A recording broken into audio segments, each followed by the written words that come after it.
Ketika saya berkecimpung di dunia bekam tuh memang saya juga diajarin sama guru-guru saya gitu ya.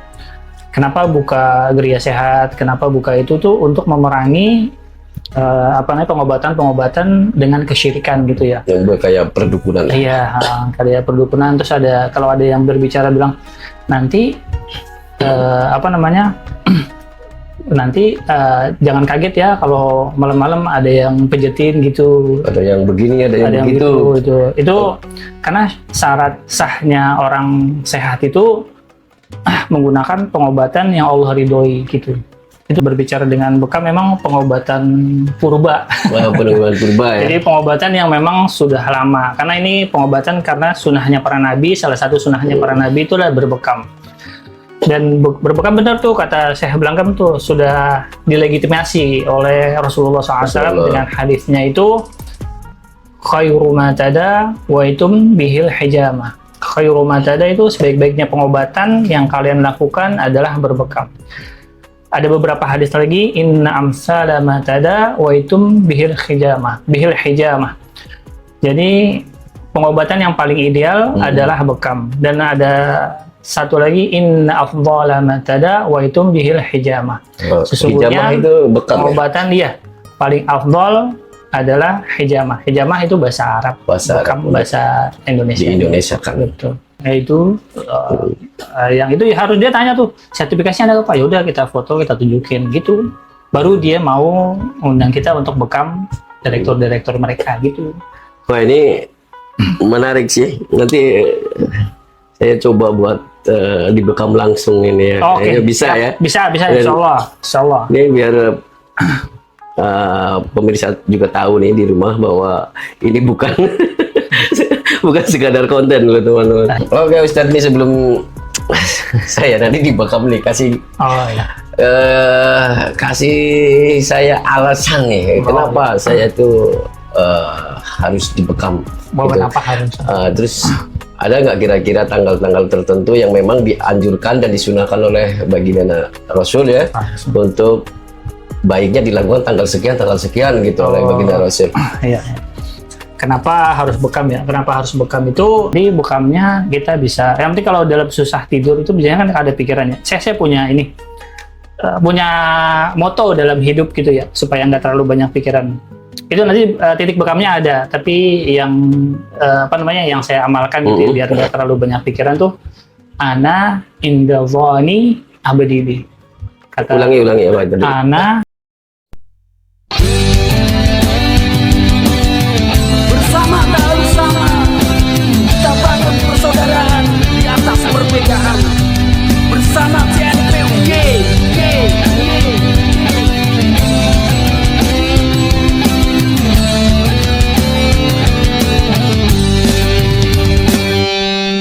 Assalamualaikum warahmatullahi wabarakatuh. Ketemu lagi di channel yang nggak ada matinya, selalu mencari informasi untuk kita semua.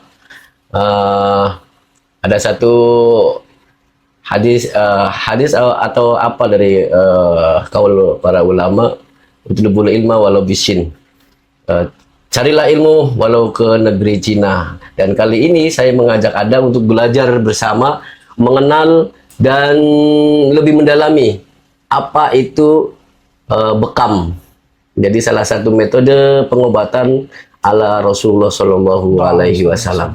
Jadi kalau kita mengenal di Cina itu metode akupunktur, metode jarum untuk penyembuhan segala penyakit, juga herbal Cina yang sangat fenomenal sekali.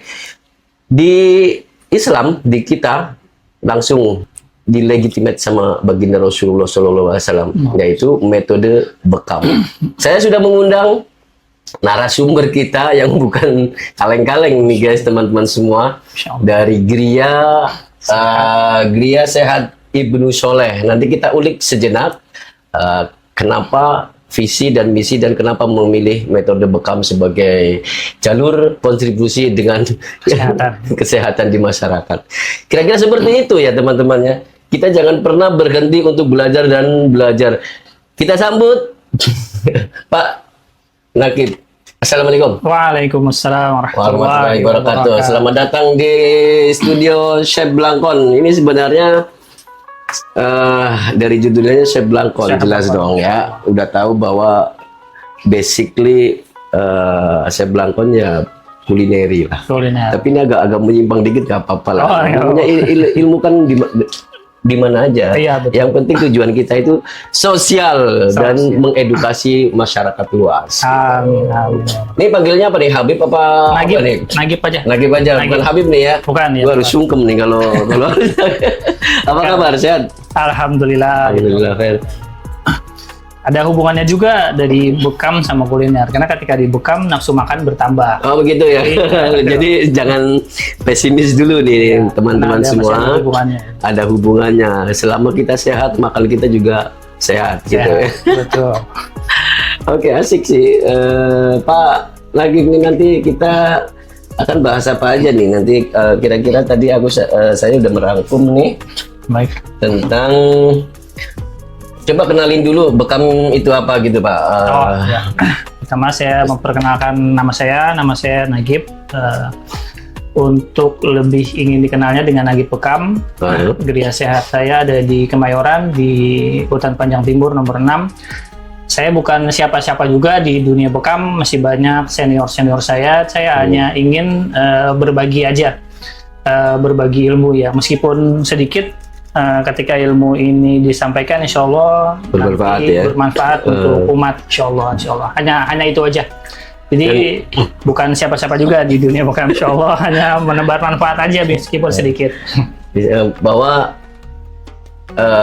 bekam ini metode yang memang sudah sangat lama ya. Betul, betul. Metode yang sudah sangat lama dipakai oleh dari generasi ke generasi, bahkan sebelum generasi kenabian ya gitu. Betul. Kalau berbicara dengan bekam memang pengobatan purba. Pengobatan purba ya. Jadi pengobatan yang memang sudah lama. Karena ini pengobatan karena sunahnya para nabi, salah satu sunahnya para nabi itu adalah berbekam.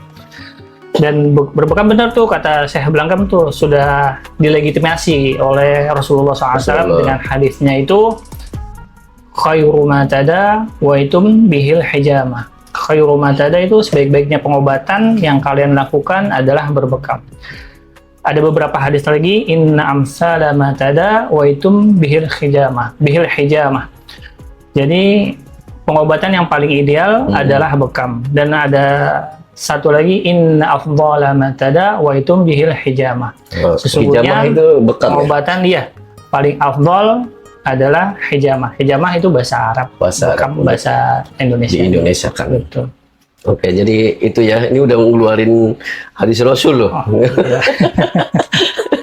Oke, bukan kaleng-kaleng guys, teman-teman semua. Oke, kenapa sejak kapan nih tertarik dengan bekam ini? Oh, tertarik iya. Ada cerita khusus Ah, atau insya apa Allah. biasanya kan ya? Betul. Jadi awal saya mengenal bekam itu sebenarnya kenal bekam sih dari lama ya, tapi yang memotivasi untuk saya belajar bekam gitu ya. Ketika istri sakit, Syekh Blangkon. Istri sakit itu sakit jantung. Di umur dia 25. Itu anak-anak saya masih kecil tuh. Anak saya udah 2, tapi masih kecil-kecil. Istri tuh sakit jantung, sempat dirawat juga Di rumah sakit. di rumah sakit. Saya kan tinggal di Romangun di rumah sakit karena istri anfal gitu ya. Saya pikir tuh memang awalnya sakitnya dia tuh hanya apa sih kayak kecetit gitu. Jadi saraf. Iya mungkin karena dia sakitnya tuh di daerah sini. Saya nggak menerka itu jantung. Setelah saya sempat berobat juga tuh ke beberapa di Manggarai, saya pernah berobat, saya pernah ke terapi pijat juga, tapi memang belum ada hasil gitu. Intinya udah ikhtiar kemana-mana Udah lah ya. ikhtiar udah lumayan tuh. Terakhir dia anfal, nggak bisa nafas. Saya tanya tuh sama istri itu ketika jantung itu kenapa nggak bisa nafas gitu. Dia bukan nggak bisa nafas, dia bisa nafas. Tapi ketika dia tarik nafasnya itu sakit. Jadi Iya, nggak bisa. Dia serba salah tuh memang tuh di situ dia serba salah. Tarik napas, nggak napas sesek, tarik napas sakit. sakit. Iya, langsung dibawa ke rumah sakit. setelah 7 hari udah pulang. Biayanya lumayan, masya Allah. Gitu ya. Insya Allah Iya, deh, iya, iya. karena di situ kan nggak ada BPJS ya. Ya udah kita patungan-patungan. Istri udah ke rumah, udah di rumah. Setelah isi di rumah itu, seminggu setelah pulang dari rumah sakit, anfa lagi, nggak bisa napas lagi. Kita bawa lagi ke rumah sakit yang Rumah lain, sakit, oke, ya oke. dekat Kayu Putih situ. Ke rumah sakit, terus kalau jantung kan itu ya obatnya banyak ya. Setelah dari rumah sakit pulang, itu di ICU tuh, di ICU nggak boleh Berapa lama diremetin itu? 7 hari. Lumayan juga ya. Lumayan ya. Itu pulang kalau nggak salah karena taut baru atau apa gitu, saya lupa juga itu. Karena nggak ada dokter juga, pas sudah di ICU, tapi udah membaik sih, udah bisa ngobrol, udah bisa apa. Pulang. Nah dari pulang itu lanjut kita pengobatan untuk ini, saya Blangkon, apa namanya, totok punggung tuh kita coba tuh sama Ustaz Yang di mana itu? yang di Bekasi. Oke. Ya, Ustaz Abdul Rahman sama foundernya tuh. Setelah berobat di, kan kalau di dulu infonya dari Ustaz Abdul Rahman tuh foundernya totok punggung tuh. Habis di totok punggung dibekam. Jadi kalau ke sana itu ditotok punggung dulu. Iya, ke sana. Baru dibekam. Bekamnya di tempat lain. Oh, di klinik bekam iya. lain. Nggak di situ. Kalau di situ dia cuma sini totok punggung aja. Tapi disarankan sama beliau itu setelah ditotok punggung baru dibekam. Bekam, gitu. Ya udah.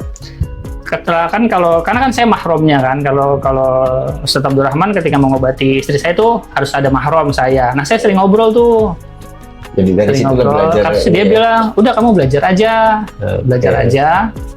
Nanti biar istri kamu yang pegang sendiri. Ya udah saya belajar. Habis belajar totok punggung, menurut saya udah bisa. Saya lanjut belajar bekam. Di situ tuh saya kenal bekam tuh, Oke. Insya Allah. Tapi dari ikhtiar bekam ini istri jadi Istri alhamdulillah.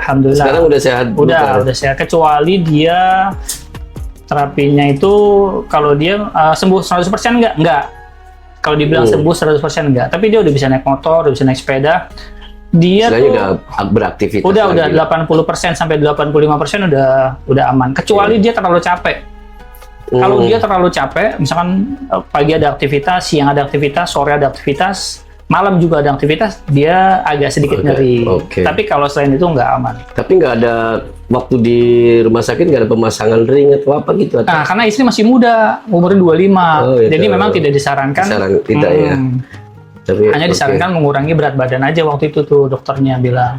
Jadi bisa dibilang bekam itu solusi bukan hanya untuk penyakit-penyakit ringan aja Betul. ya. Untuk sekelas penyakit jantung loh teman-teman. Iya, Insya Allah. Itu insya Allah bisa diikhtiari dengan Betul. bekam. Ya, itu ada titik-titik khusus untuk Iya. semua penyakit atau gimana? Ketika saya belajar bekam tuh, ketika kita mau menguasai satu metode gitu, kita harus gabung di komunitas.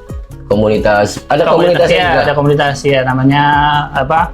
Perkumpulan Bekam Indonesia. Terus sempat jadi pengurus juga tuh. Jadi ilmu-ilmu bekam itu ya memang dari mereka gitu. Ikut komunitas itu informasinya tuh Banyak ya. Banyak, Itu ya. udah se-Indonesia atau Jakarta aja itu? iya itu udah ada se-Indonesia. Se-Indonesia. Iya. gitu.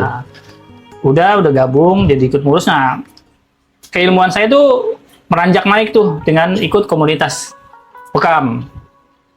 Kalau tadi bilang infonya titik bekam itu memang ada yang, karena ada titik bekam tuh ada titik keluhan, ada titik sunnah. Titik sunnah itu yang Rasulullah anjurkan gitu. Itu udah jadi pasti. Iya, titik yang Rasulullah ada di dalam hadis gitu. Ada di ini namanya Ummu Mugid, di atas kepala ini namanya Ummu Mugid. Umum mungkin. Iya, kalau di belakang ini namanya Qomah Du'ah. Yang di sini namanya Al-Akhdain di leher. Iya. Al-Akhdain yang di bawah di tengkuk itu namanya Al-Kahil. Di sini namanya Katifain dan di bawah itu Al-Dhahar. Ada lagi di betis atau di punggung kaki. Iya.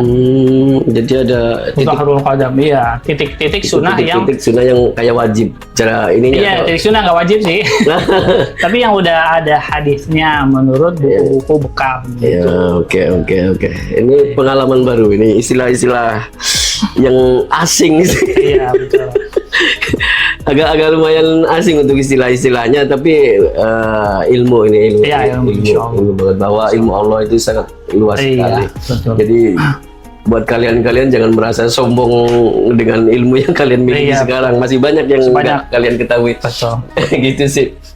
Oke, ini balik lagi nih, Pak Ustadz, ke klinik Gria Sehat, Sehat. Ibnu Soleh. Kenapa milih nama Oh, Gria Sehat Ibnu Iya, Soleh. apa nggak pakai nama ke Arab-Araban Oh, gitu? iya. Terus Ibnu Soleh itu emang dikhususkan buat anak-anak soleh atau mudah-mudahan jadi anak Harus saya soleh yang atau soleh gimana? atau nggak doa untuk Nah. untuk Gria Sehat Ibnu Soleh. Saya awalnya tuh memang apa namanya home care bekam tuh, karena home care bekamnya saya udah rame Nah, dan saya punya modal, baru saya buat buka sendiri. buka sendiri gitu. Awalnya saya tuh kerja di 2 tahun di Condet. Oke. Kerja di apa namanya Rumah Sehat Holistic Easy Inisiatif Zakat Indonesia di Batu Ampar. Saya di sana 2 tahun. 2 tahun.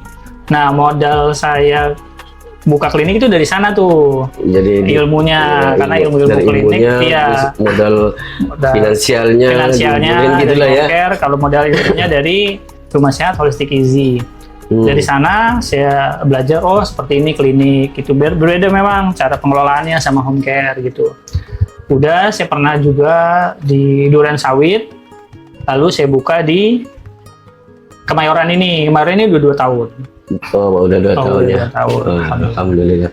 Ibnu Dan Soleh. Ibnu Soleh, Gria Sehat Ibnu Soleh itu sebenarnya saya mau namain Gria Sehat Abu Thaibah. Saya Oke. mau namain itu Gria Sehat Abu Abu Thaibah. Thaibah. Abu Thaibah itu yang nama yang bekam Rasulullah SAW. Iya, itu iya. nama yang bekam. Jadi kalau ada yang tanya siapa yang bekam Rasulullah, namanya Abu Thaibah. Tapi Jadi Rasul juga pernah jadi pasien ya? pasien, iya. Jadi Rasulullah pasien, ya? sering jadi pasien. Tapi Rasulullah nggak pernah membekam. Oh, oke. Hanya pasien bekam saja. Ini informasi baru ini. Iya, Rasulullah nggak pernah bekam orang, tapi Belum dia pernah pasien. jadi tabibnya lah istilahnya ya. Nah, iya. Nggak pernah. Tapi Rasulullah tuh biarpun dia nggak pernah, tapi dia mengetahui titik-titik yang Allah rahasiakan Oke, kepada iya. Insya Allah. Ini buat ini buat ini. Bahkan di apa namanya ini 100 penyakit di umum mungkin. Di umum. Iya. Sama Gria Sehat Ibnu Soleh, saya mau kenal Abu Thaibah. Tapi khawatir orang pada nyangkanya itu saya punya anak namanya Thaibah. Thaibah karena Abu Thaibah. Abu itu bapak, Thaibah itu Iya, nama khawatir seseorang. gitu. Oke. Ya udah, karena Gria Sehat Ibnu Soleh itu anak soleh, karena saya anak soleh. Bapaknya Soleh. Bapaknya Soleh. Bapaknya namanya Soleh. Bapak saya Oke. namanya Soleh, namanya Gria Iya, Sehat iya. Ibnu Soleh. Itu saya ulang asal muasal dari nama Gria Sehat Ibnu Oke, Soleh. terima kasih, ini infonya banyak banget. Terus untuk buka klinik itu memang ada sertifikasinya atau gimana itu? Oh iya, untuk buka klinik bekam memang yang sudah saya lakukan itu saya udah ikut USBN, Apa itu? kemudian standarisasi bekam nasional. Oh, ada itu ya? Ada, ya. Jadi setelah ikut USBN. Itu SOP, ikut ujian. maksudnya di bawah naungan Depkes atau? Enggak, bukan Devkes, itu mitranya Perkumpulan Bekam Indonesia, yang ngadain Perkumpulan Bekam Indonesia. Oke. Iya, dia ngadain ujian, saya ikut ujian, alhamdulillah nilainya cukup bagus lah, Jadi lumayan. memang ada sertifikasinya. Iya, ada sertifikasinya. Bukan sembarangan saya bisa bekam dari belajar di mana terus Iya. buka klinik itu enggak ya? Enggak gitu. Kadang-kadang jadi kita legal lah. Betul, kadang-kadang orang-orang kayak apa namanya tuh? Orang-orang yang posisinya lumayan ya, masa di pemerintahan atau di mana gitu ya, atau di direktur-direktur, itu para adminnya tuh kalau dia mau bekam tuh nanya dulu, Bapak punya sertifikasi atau tidak gitu. Iya, emang itu yang zaman sekarang, Iya. bukan zaman sekarang aja sih, karena memang pekerjaan ini tuh sangat riskan dan sangat berpengaruh dengan Iya, kesehatan kesehatan. itu. Betul. Jadi bisa kalau misalnya salah-salah bisa terjadi kayak Iya, khawatir yang kurang berilmu iya itu, seperti itu. Jadi memang harus ada sih harus ada sertifikasi karena kita kalau menanganin orang-orang yang yang itu ya harus dia tanya tuh sertifikasinya ada apa, ya udah kita foto, kita tunjukin gitu, baru dia mau undang kita untuk bekam direktur mereka gitu. Wah, ini menarik sih, nanti saya coba buat dibekam langsung ini ya. Oke, Kayaknya bisa ya, bisa Dan- insya Allah. ini biar pemirsa juga tahu nih di rumah bahwa ini bukan bukan sekadar konten loh teman-teman. Oke Ustadz, nih sebelum saya nanti dibekam nih, kasih Oh ya. kasih saya alasan nih kenapa saya tuh harus dibekam. Mau gitu. kenapa harus? Terus ada nggak kira-kira tanggal-tanggal tertentu yang memang dianjurkan dan disunahkan oleh baginda Rasul ya untuk baiknya dilakukan tanggal sekian gitu oleh baginda Rasul. Iya. Kenapa harus bekam ya? Kenapa harus bekam itu karena memang setahu saya ya. Nanti kalau kan yang tadi saya bilang kalau ada kesalahan di podcast ini nanti mungkin senior saya yang Oke nggak masalah. yang saya tahu memang ada usia darah tuh ada umurnya gitu. Dan ketika darah, kenapa yang diambil emang udah pasti darah kotor gitu ya? Memang udah pasti darah kotor karena darah kotor itu selalu di atas darah bersih. Dia darah kotor itu di atas permukaan kulit gitu. Oh gitu. Iya, jadi yang kita ambil udah pasti darah kotor gitu. Dia darah kotor itu pasti di atas, darah bersihnya di bawah gitu. Jadi kayak air berbusa gitu, Iya, dibusa. itu pasti di atas Iya. dari air yang bersih itu Iya, sendiri ya, itu yang- sama kayak darah ya. Iya, itu yang saya tahu. Dan darah itu memang ada umurnya ya.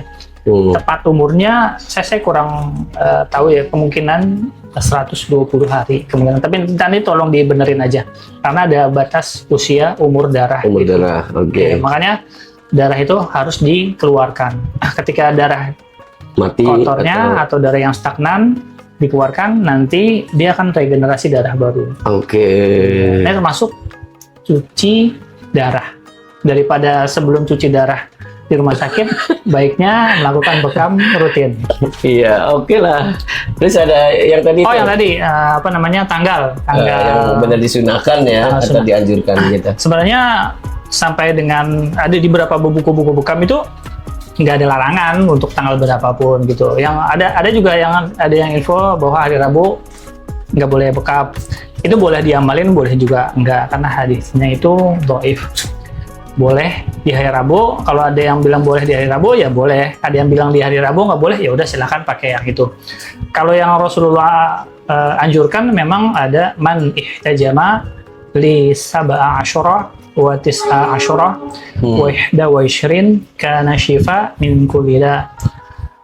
Man ihtajama barang siapa yang melakukan bekam di tanggal 17 Hijriah 17, 19, 21 karena syifa min kulida dapat menyembuhkan berbagai macam penyakit. Tapi di tanggal berapapun boleh. Boleh pada intinya. Iya. Paling bagus justru yang ketika dia ada keluhan, dia nggak harus nunggu tanggal sunnah. Misalkan dia ada keluhan di tanggal 11. Nggak harus nunggu di tanggal sampai tanggal 17. Karena itu terlalu lama dari tanggal 11 ke tanggal 17. Ya bagusnya dilakukan pembekaman di itu ketika juga ada lah. keluhan itu. Tapi yang lebih baik ketika dia bagus pilihnya di tanggal-tanggal itu. Oke. Insyaallah. Agak penasaran nih, Bu. Teman-teman ini harus praktek langsung ini di bekam sama Ustadz Nagib ini kayaknya. Oke, ini pertanyaan mendasar sih buat para mungkin pertanyaan dari teman-teman juga di rumah. Jadi penyakit apa aja nih kira-kira yang direkomendasikan buat dibekam itu? Oh, penyakit. Jadi hampir semua penyakit itu bisa dibekam. Tapi memang ada beberapa penyakit juga yang nggak boleh dibekam. Kayak DBD itu nggak bisa ya? nggak bisa ya. Ya satu DBD ya ini di Itu, ini. Iya betul. Terus? Iya dia nggak boleh dibekam. Kalau dia dalam keadaan lemah juga jangan dibekam gitu. Mungkin ada terapi lain, silakan terapi lain. Yang penting dia tidak dalam keadaan lemah sekali itu. Lemah dalam arti Iya, imunnya, iya, fisiknya imunnya, atau betul. Betul. jadi coba buat teman-teman di rumah untuk penyakit yang seperti DBD ya. Iya. DBD terus imunitas agak lemah itu jangan dulu Baiknya dibekam jangan gitu. dibekam. Jadi ada terapi lain terlebih dahulu. Nanti ketika dia sudah membaik, baru boleh dibekam. Dibekam. Iya. Jadi tidak semua penyakit itu boleh dibekam. Tapi Oh, keseluruhannya hampir semua sih boleh dibekam gitu. Tapi ada beberapa yang aja yang tidak boleh dibekam. Oke, karena ini berhubungan dengan darah sih ya. Betul, betul. Jadi seperti itu. Oke, ada ini agak ini sih coba ada cerita-cerita unik nggak waktu bekam atau Oh, yang kira-kira agak iya betul. Insya Allah, Bismillah. Tapi saya ulangi sekali lagi ya, saya bukan apa-apa di dunia bekam, saya hanya berbagi kisah aja gitu ya. Setelah menjadi praktisi bekam. Nanti mungkin ada senior-senior saya yang jika ada kesalahan di sini, nanti mereka yang membenarkan. Iya, mudah-mudahan mereka nonton juga sih. Opini-opini kita di sini ya, saya. Jadi saya pernah bekam. Ada pasien orang Betawi nih, orang Betawi. Setelah saya bekam, datang temannya datang. Saya pikir dia mau lihat doang atau mau apa. Terus dia berkata gini sama saya, sama pasiennya, enak lo bisa dibekam gitu. Oh, gitu. Enak lo bisa dibekam. Saya pikir dia berbicara kayak gitu Cuma goda doang. Iya, cuma goda doang. Enak lo, maksudnya punya duit bisa bekam. Saya pikir kayak gitu. Terus ketika orang yang ngomong ini jalan, saya nanya kan ke pasien kan, Pak kok dia ngomong kayak gitu Pak? Iya, dia kayaknya nggak bisa dibekam Pak. Emang kenapa? Dia disilet aja. Gak mempan. Oh, kebalik ceritanya tuh. Iya, ceritanya. Oh, Dia iya, bilangnya iya. kayak gitu. Dia disilet aja depan saya. Nggak berdarah. Oh, nggak oke. kenapa-napa. Oh, saya merasa itu tuh, merasa apa namanya? Wah, masa sih? Iya, masa sih gitu, terlantar lah gitu, penasaran apa iya gitu, penasaran lah bahasanya gitu. Setelah saya itu saya baca sholawat tuh. Saya langsung baca sholawat tuh. Maksudnya saya memang ketika terus dia Allah kasih datang lagi tuh. Datang lagi. Saya kan Tawarin dong. oh iya, saya Gitu. jual beli. Pak, Bapak mau dibekam nggak Pak? Mau Jual coba bekam sekalian, nggak? gitu. Iya. Coba aja, enak Pak, Insya Allah gitu. Emang bisa? Asik, dia ngomong gitu tuh. Dia ngomong gitu, emang bisa? Karena merasa dia ini ya, punya ilmu kebal lah Ilmu gitu. kebal. Mungkin ya. Udah saya selesain ini dulu ya, nanti baru saya itu ke Bapak. Udah. Pasien saya selesai. Alhamdulillah. Pasien selesai.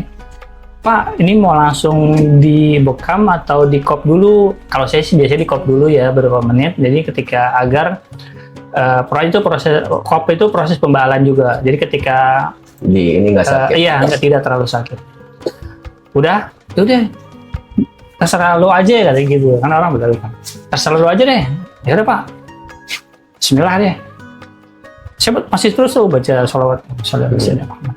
Sampai akhirnya udah saya kop dulu. Di kop. Pak, udah bisa saya lukain ya. Ini jarumnya baru nih, karena kan kita harus konfirmasi ya di depan Iya, memang mata harus selalu pasien baru ya, bahwa gitu. jarumnya baru. Jarum yang ini udah selesai, yang ini kita buka jarumnya. Saya lukain Pak ya. Saya ukurannya segini nih. Saya nggak kan kalau di jarum itu kan bisa apa namanya? Bisa lebih panjang ada ukurannya kan, tapi memang nggak terlalu. Ukuran saya gitu ya, saya nggak tajemin, nggak saya apa, memang ukuran saya segitu. Saya lukain kan ke yang ngakunya nggak bisa dibekam nih. Saya lukain. Berdarah. Oh, ternyata nggak. Berdarah nggak efek juga. gitu, Saya gitu kop ya. itu, saya kop keluar darah. Ini bisa dibekam Pak, saya bilang gitu. Ya Allah. Iya gitu. Ada lagi nggak yang yang gitu? unik mah itu tuh. Saya pernah juga ketika bekam itu ya. Saya nggak tahu ya. Pokoknya ini masih dalam saya kop ketika saya kopnya kan saya buka kan sebelum saya lukain kan dia saya buka itu keluar asap tuh dari sininya alkahilnya. Oh, mungkin ini Pak punya ilmu lagi tuh. Saya nggak tahu. Saya nggak terlalu paham tuh. Itu keluar asap. Tapi asapnya itu kelihatan banget. Kelihatan banget. Saya pikir itu bukan dari sini. Saya pikir dari luar atau dari apa namanya kabel-kabel. Saya gitu. bilang tuh kayaknya ada kebakar deh kayaknya deh. Soalnya saya ngeliat asap. temennya apa yang lain Iya, saya lihat juga. sama keluarga pasien gitu. Saya ngeliat asap Pak. Tadi coba deh ada yang kebakar karena nggak ada. Baunya juga nggak ada. Iya mungkin. Iya gitu. Ada satu lagi. Saya bilang kok nggak sama ceritanya. Ada satu lagi. Datang orang Serang ke klinik ke Geria Sehat Ibnu Soleh datang. Pak, cerita tuh dia tuh. Saya ini orang Serang. Saya udah 2 orang yang bukan saya mental katanya gitu. Oh, gitu. Saya nggak tahu apa iya gitu. Maksudnya bener nggak sih gitu? Ya ada 2 orang yang bukan saya mental. Ya udah Pak, Bismillah aja lah, Bismillah. Kalau kita memang niat baik ya kan, Insya Allah jagalah dari hal-hal seperti itu gitu.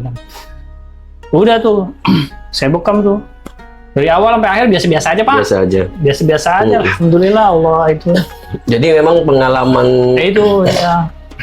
Pengalaman yang saya pernah dapat juga ajaran-ajaran para guru bahwa ilmu apapun itu akan kalah kalau iya apapun lah itu kembar rontek dan lain sebagainya, kalau yang menangani atau yang jadi lawannya itu mempunyai niat yang benar-benar polos. Betul. Itu akan sandarin kepada Allah ya. Karena apapun bentuknya, ilmu-ilmu yang bersifat kanuragan itu kan didasari dengan ada nafsu Pak ya. Betul. Nah, nafsu itu akan gugur ketika bertemu dengan keikhlasan. Ikhlas lah ya. Ikhlas itu polos dan itu emang pantangannya. Saya tertarik gini. Jadi ingat dulu waktu di pesantren Pak Ustadz ya. Daerah mana pesantren? Dulu di daerah saya di Tegal gitu. Oh di Tegal, Masya Allah. Saya belajar al-hikmah dulu, yang tahu kan yang ilmu. Itu mental gitu kan.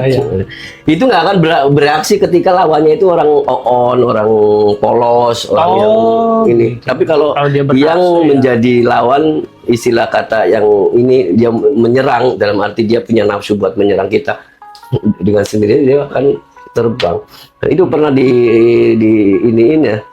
Ceritanya lagi jalan-jalan ada ayam ada ayam yang baru angkrem ya, mau netesin anak. Tahu kan? Itu kan lagi galak banget itu. Saya jalan lewat di depannya, dia nyerang. Dikira saya mengganggu anaknya. Langsung nyerang, refleks tahan napas saya. Itu ayam dia kok udah mental itu. Itu berlaku juga sama semua makhluk hidup lain. Jadi apapun bentuk ini ya, jadi ini opini saya sendiri dan juga disampaikan sama guru saya dulu waktu itu tuh, memang segala bentuk apapun ilmu, kalau lawannya polos, ikhlas, gak ada niat apa-apaan ke kita, nggak bakalan itu tambar aja. Itu sih yang pelajaran buat Oke Ustadz, ini alhamdulillah saya dapat banyak ilmu dari Ustadz nih. Harapan kedepannya untuk masyarakat Indonesia khususnya yang ingin berbekam gitu. Ketika saya berkecimpung di dunia bekam tuh memang saya juga diajarin sama guru-guru saya gitu ya. Kenapa buka Geria Sehat? Kenapa buka itu tuh untuk memerangi pengobatan dengan kesyirikan gitu ya. Yang kayak perdukunan. Iya, kayak perdukunan. Terus kalau ada yang berbicara bilang nanti jangan kaget ya kalau malam-malam ada yang pejetin gitu. Ada yang begini, ada yang begitu. Itu karena syarat sahnya orang sehat itu menggunakan pengobatan yang Allah ridhoi gitu. Itu syarat sahnya. Itu syarat sahnya itu. Ketika dia sakit, dia menggunakan pengobatan yang Allah ridhoi, dia akan mencapai dengan kesembuhan. Tapi jika dia ketika dia sakit, dia pengobatannya yang tidak Allah ridhoi, menggunakan kesyirikan, ketika dia sembuh itu istidrot buat dia itu. Jadi syaratnya itu harus menggunakan metode pengobatan yang Allah. Nah, salah satunya bekam kan yang Allah ridhoi, ya kan? Karena udah ada hadisnya banyak tuh dari Rasulullah SAW. Oke, gitu ya teman-teman semua. Jadi adanya bekam ini Ya salah satu tujuannya Memerangi ya memang metode yang memang sudah diajarkan oleh para leluhur kita, lebih ke masuk akal juga sih ya, lebih ke. Iya. Terus ada ini lagi nih, dari teman-teman katanya ada bekam kering sama bekam, bekam kering, basah bekam itu ya? basah, iya. Iya. Betul. Jadi kalau yang saya pahami bekam kering itu bekam yang kayak di kop aja gitu tanpa pengeluaran darah. Kayak Angin ini aja. ya, apa namanya, kerokan atau gimana? Iya, Cuman dia tetap di kop, tapi cuma Tapi ngeluarin anginnya aja, angin fog gitu, gitu. Tapi kalau di medis kan katanya nggak ada itu ya, nggak ada masuk angin gitu ya. Iya itu. itu dari ilmu ini aja, empiris dari ilmu bekam itu dia hanya narik buang angin aja, tapi tanpa perlukaan. Tanpa pengeluaran darah. Iya, kalau Kotor bekam itu. itu bekam basah dengan perlukaan yang mengeluarkan darah gitu. Gitu. Berarti memang kayak kerokan gitu, memang juga kan kalau melihat titik-titik kayak kop, apa namanya, bekam kering itu sama kan kayak kita kerokan. Iya, bisa. Lebih ke situ ya. Itu ada ilmunya juga, namanya guasa itu, kerokan ada ilmunya juga itu. Guasa. Guasa. Emang leluhur kita itu udah. Iya. Oke. Apa lagi nih? Selain bekam ada terapi pendamping nggak? Kalau terapi pendamping iya. Karena bekam kan hanya, kalau kan ada 3 ya. Metode pengobatan itu ada 3, ada input, output, sama sistem. Oke, Ya. jelasin deh itu kayak. Kalau input tuh madu, herbal lah ya, maksudnya. herbal itu yang input. Yang kedua output. Output itu pengeluaran darah. Masuk. Nah, ada 3 tuh pengeluaran darah ya, yang saya tahu ya. Ada yang bekam, fasdu, sama lintah. Tapi yang masuk Tibun Nabawi yang banyak hadisnya, hadis sahihnya itu hanya bekam, fasdu dan lintah. Enggak, meskipun lintah ini juga pengobatan lama ini. Udah. Tapi nggak ada hadisnya, nggak ada. Istilahnya yang lebih direkomendasikan Betul, yang direkomendasi oleh Rasulullah SAW bekam gitu. Nah, sistem itu ya kayak perbaikan rangka. Contohnya? Nah, misalkan ada orang yang sininya kayak gini gitu ya, iya gitu. Ini kan pasti organ-organ di sini kan berpengaruh ya. Iya. Nah, itu kan nggak bisa dibekam. Minum apapun nggak bisa, dia tetap kayak gini kan. Itu harus ada reposisi gitu. Misalkan tulang patah gitu, dia mau minum apapun tetap aja kalau nggak direposisi sama yang ahli. Itu jadi ada 3 pengobatan: input, output sama sistem. Iya gitu. Iya. Jadinya inputnya bagus, outputnya rutin untuk pengeluaran darah, sama sistemnya gitu. Minimal sistem itu kalau dia dalam keadaan sehat ya jalan kaki. Jalan kaki itu untuk memperbaiki rangka tubuhnya itu bisa dengan jalan kaki. Oke, siap. Mantap, thank you. Baik, saya. Syukran kasiran Habibi. Ini ada sebagai informasi aja nih teman-teman, ada panduan hijamah. Judulnya itu Al-Hijamah atau bekam ya, kalau buat di bahasa Indonesianya itu bekam. Ini karya siapa? Syihab Al-Badri Yasin ya. Bagi kalian yang ingin mendalami atau ingin tahu bekam itu apa, bisa cari di buku Al-Hijamah. Betul. Silakan cari di mana, di Gramedia atau di online shop. Betul. Terima kasih teman-teman. Nih setelah ini saya akan praktek langsung untuk di bekam. Kira-kira kalau saya kan punya keluhan ini Ustadz ya, insomnia. Susah banget kalau buat tidur gitu. Nggak tahu kenapa, apa karena ada yang ini yang baru sebentar baca Quran udah tidur dia. Iya, aku kadang-kadang ya ngiri sama teman-teman yang kita lagi ngobrol tahu-tahu tidur. Nah tidur, itu anak kecil seperti itu. Saya bilang anak kecil tuh masya Allah, karena Allah udah kasih dia nggak terlalu banyak pikiran gitu ya, dia ngobrol langsung tidur. Itu kemudahan tidur juga ini nikmat. Iya. Nanti bekamnya kita bisa, yang penting kalau dalam susah tidur itu biasanya kan ada pikirannya. Saya punya ini, punya moto dalam hidup gitu ya, supaya nggak terlalu banyak pikiran. Itu nanti titik bekamnya ada, tapi yang yang saya amalkan gitu ya, biar nggak terlalu banyak pikiran tuh, ana inda dhani abdi bi. Kata Ulangi apa tadi? ana inda dhani abdi bi. Kata Allah, Indallahi apa inda dhani, dhon. Oh, inda zonni Inda dhani abdi bi. abdi. Kata Rasulullah SAW bahwa istilahnya Allah itu tergantung prasangka hambanya. Kalau dia berprasangka baik, maka insya Allah takdirnya akan baik. Kalau dia berprasangka buruk, maka takdirnya akan buruk. Oke. Jangan berpikir besok akan seperti ini, akan seperti ini, besok akan baik, Allah akan kasihnya itu yang harus selalu mudah bersyukur, mudah memaafkan, Yeah. dan selalu berprasangka baik gitu ya sama setiap keadaan yang Allah kasih ke kita gitu ya. Dan titik bekamnya karena kan berhubungan sama, kalau nggak bisa tidur kan berhubungan sama itu ya, pola pikir juga ya. Nanti bekamnya di sini. Oh gitu deh. Iya. Oke, nanti praktek ya nih. Insya Allah. Pokoknya pola pikirnya baik. Insya Allah ditambah bekam, insya Allah hasilnya akan Oke. baik. Gitu. Oke, Ustaz lagi kira-kira apa nih yang belum tersampaikan ya dari semua pertanyaan yang saya sampaikan, kira-kira ada nggak sesuatu yang perlu mau disampaikan kepada Iya. teman-teman di remote? Kalau ini kan berhubungan dengan kesehatan ya, kesehatan kan berhubungan sama kesembuhan gitu ya.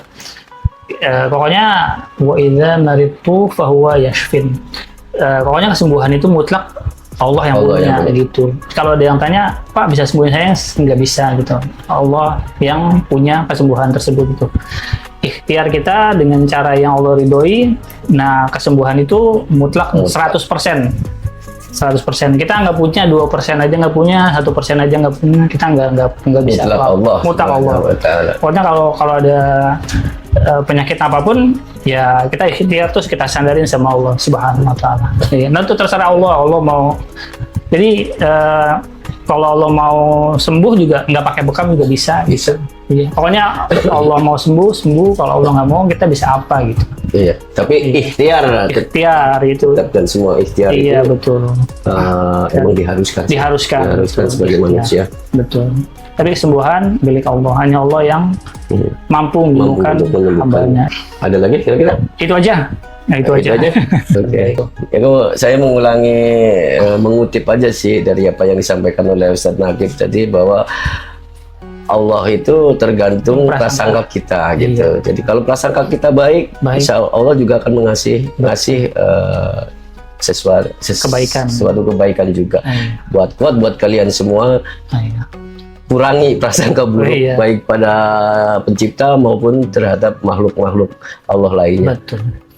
Terima kasih teman-teman. Habis ini saya akan praktek langsung buat dibekam, karena punya keluhan itu agak lumayan insomnia, ini susah banget buat tidur kalau malam ya, apalagi ya.